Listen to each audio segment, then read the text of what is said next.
सुनसान और तपते हुए बीहड़ के बीचों बीच एक छोटा सा घर दिखाया जाता है, जहां बेन नाम का लड़का अपनी गर्लफ्रेंड के साथ रहता है। बेन यहाँ पर टूरिस्ट गाइड का काम करता है। दरअसल यह एक छोटा सा टाउन है जहाँ पर दूर दूर से लोग घूमने आते हैं और बेन उन्हें इस पूरे खतरनाक बीहड़ को दिखाता है।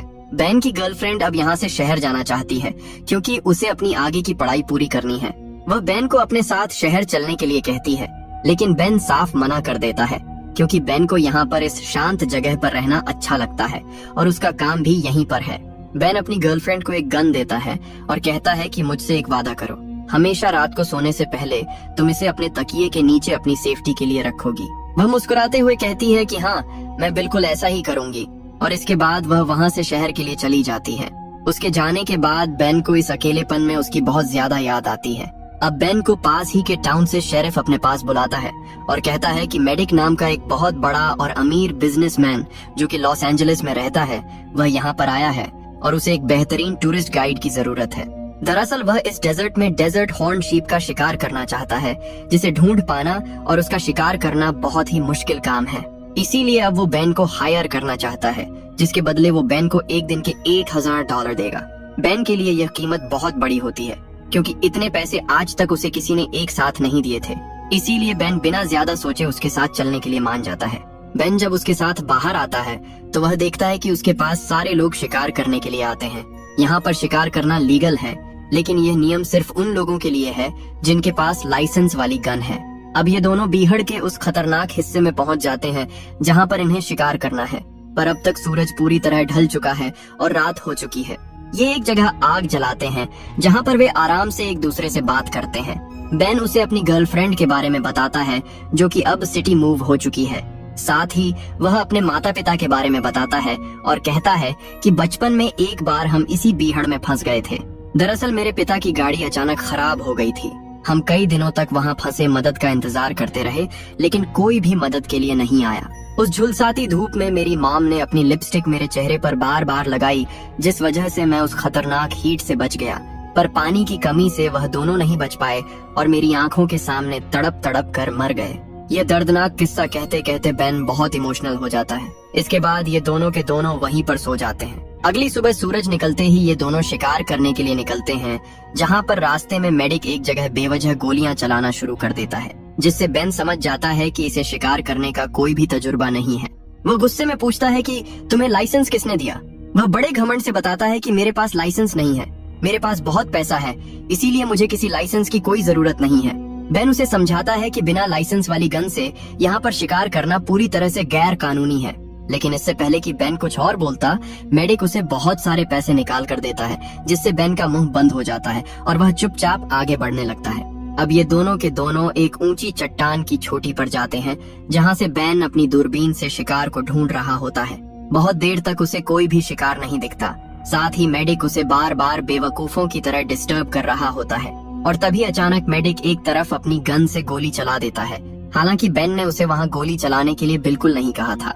ये दोनों उस तरफ भाग कर जाते हैं और देखते हैं कि वहाँ पर इसी टाउन के एक बूढ़े आदमी को, जो यहाँ बीहड़ में मिनरल्स की खोज करता था, उसे गोली लग चुकी है और वह खून से लथपथ पड़ा है। बेन इस बूढ़े आदमी को बहुत अच्छे से जानता था और अब बेन तुरंत उसकी मदद करना चाहता है, इसीलिए वो फर्स्ट एड के लिए गाड़ी के पास भाग कर जाता है।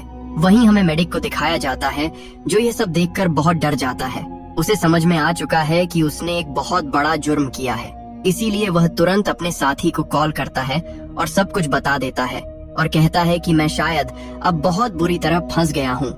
उसका साथी उसे सलाह देता है कि तुम उस आदमी को एक और गोली मार दो, लेकिन अपनी गन से नहीं, बल्कि बेन की गन से। और इसके बाद मेडिक बिल्कुल ऐसा ही करता है। गन की तेज आवाज सुनकर बेन वापस भाग कर आता है और देखता है कि उस बूढ़े आदमी के शरीर में अब 2 गोलियां हैं। वो मेडिक से चिल्लाकर पूछता है कि तुमने ऐसा क्यों किया? मेडिक बड़ी चालाकी से कहता है कि ये मैंने नहीं किया, बल्कि तुमने किया है। एक गोली तुमने चलाई और एक गोली मैंने, यानी कि इसकी मौत के जिम्मेदार हम दोनों हैं।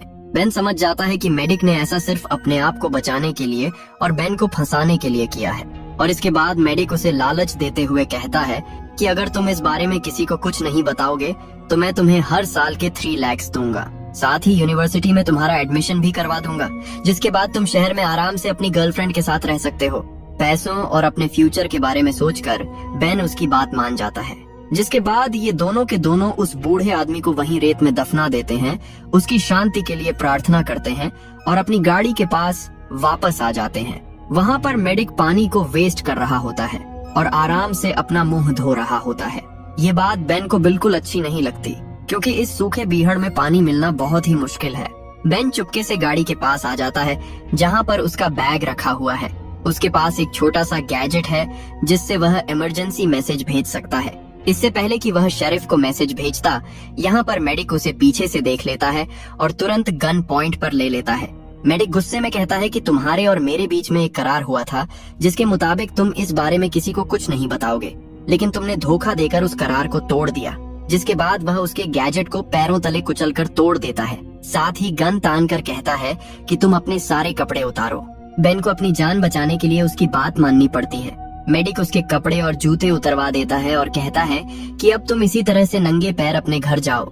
बेन को उसकी बात माननी पड़ती है और अब वह उस तपते हुए बीहड़ में चलना शुरू कर देता है। मेडिक को अच्छे से पता है कि बेन इस तरह से घर कभी नहीं पहुंच सकता, बल्कि इस भयानक गर्मी और प्यास से उसकी मौत हो जाएगी।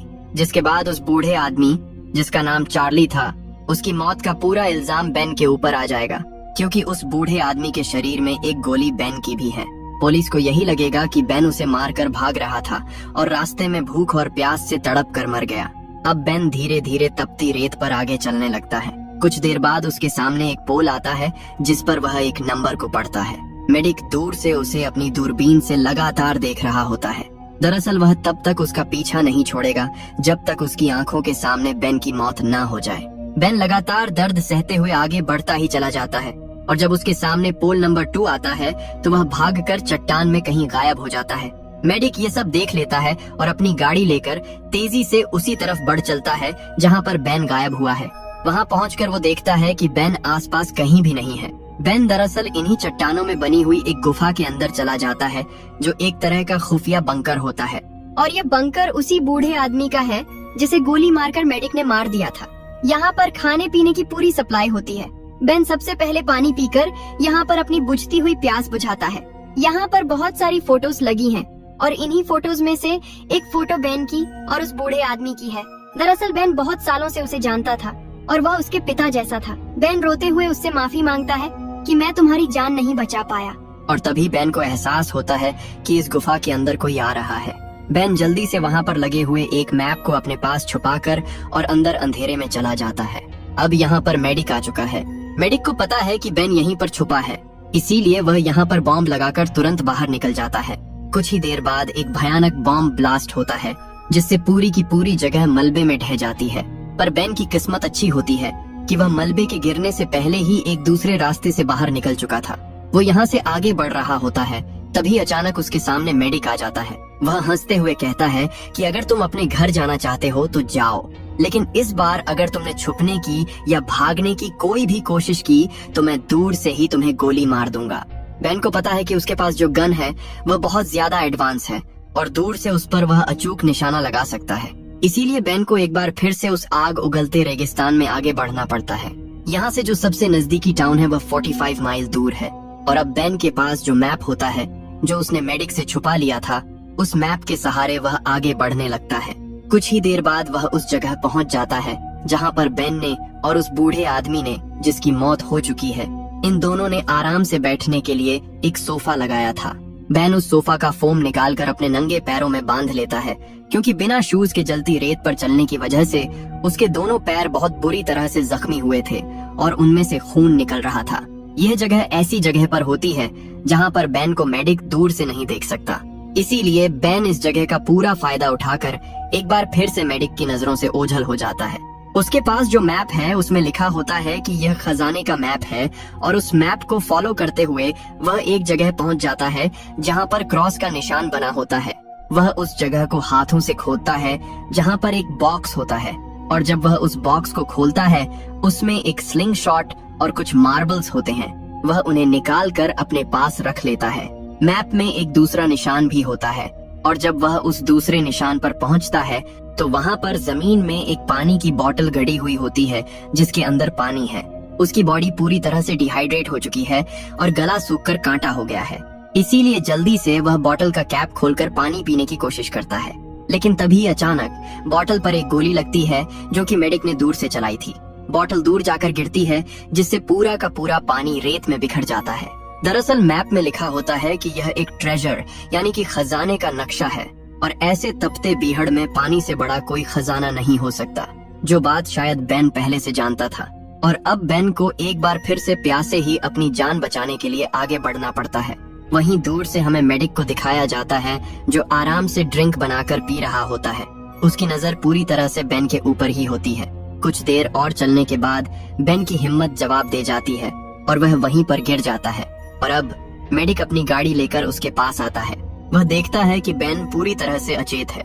मेडिक उसके आसपास 2 बार गोलियां चलाता है यह जानने के लिए कि वह जिंदा है या मर गया, लेकिन बेन बिल्कुल नहीं हिलता, जिससे वह समझ जाता है कि बेन की मृत्यु हो चुकी है, उसका मकसद पूरा हो चुका है और अब वह अपनी गाड़ी लेकर वहां से निकल जाता है।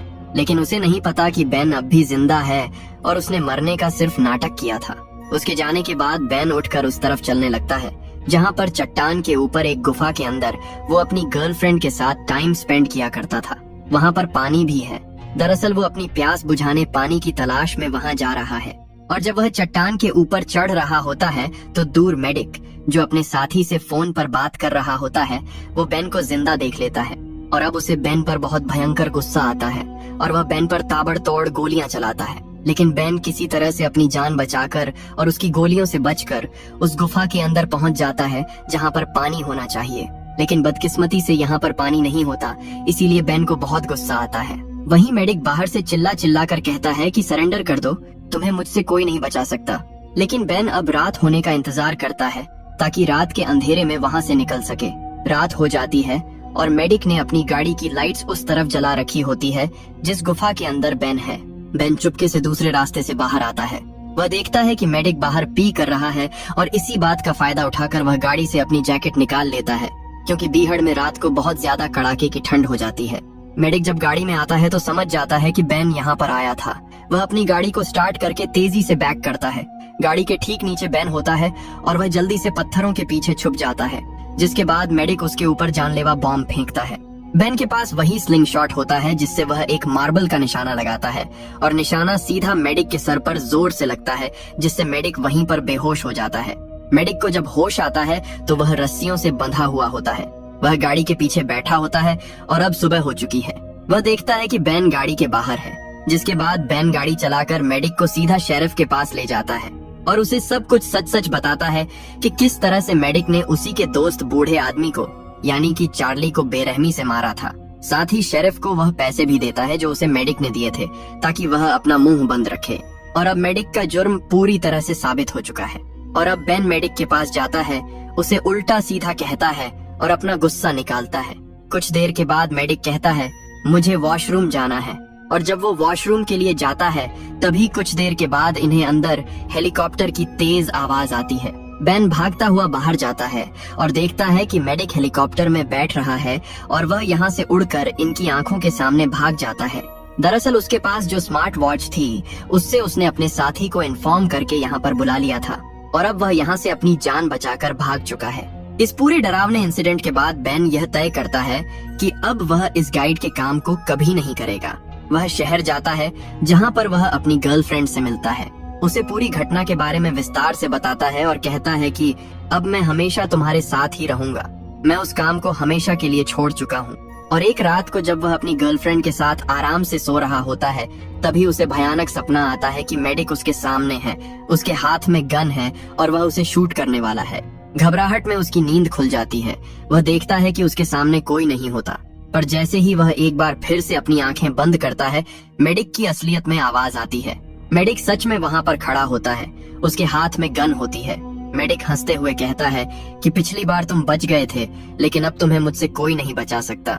और वो उसे शूट करने वाला होता है कि तभी बेन की गर्लफ्रेंड उसे पीछे से शूट कर देती है।